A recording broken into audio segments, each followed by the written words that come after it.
L'info éco avec Capital. Le chiffre du jour, 420 millions d'euros, c'est le montant faramineux du redressement fiscal notifié à SFR en 2021.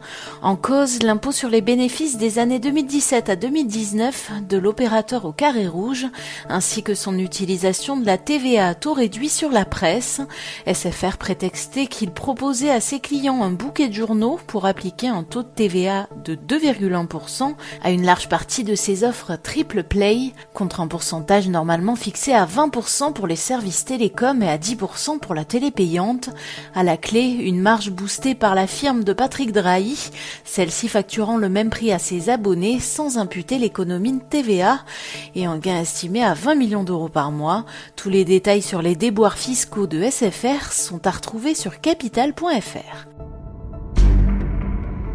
Le coup de gueule du jour risque d'être poussé par les 55 millions de détenteurs d'un livret A au vu de la rémunération réelle de leur épargne, car avec une hausse des prix à la consommation de 4,5% en mars selon l'INSEE, son rendement net d'inflation s'affiche à moins 3,5%. Et il devrait malheureusement s'installer dans le rouge vif pendant les prochaines années, l'inflation moyenne pour 2022 étant anticipée à 4,4% selon la Banque de France et à plus de 2% en 2023 et 2024.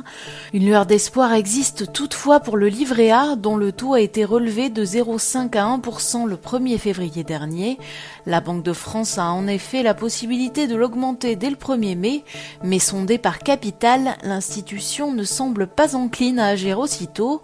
C'est donc seulement à partir du 1er août que le rendement du livret A pourrait remonter aux alentours de 2%. L'info pratique concerne les copropriétaires.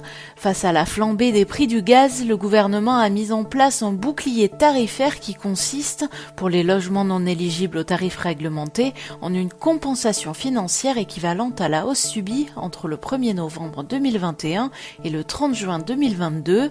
Seulement voilà, le dispositif n'est toujours pas effectif dans les copropriétés car il est très complexe à mettre en œuvre. Résultat, les copropriétaires continuent de payer leurs factures plein pot et les syndics sont contraints de procéder à des appels de fonds complémentaires car les budgets votés l'an dernier n'ont pas anticipé une telle inflation des charges. Face à l'urgence, le gouvernement va publier un décret dans les tout prochains jours. Celui-ci fixera les modalités de versement de la compensation financière aux copros. Il faudra néanmoins être patient car celle-ci n'arrivera pas avant le début de l'été.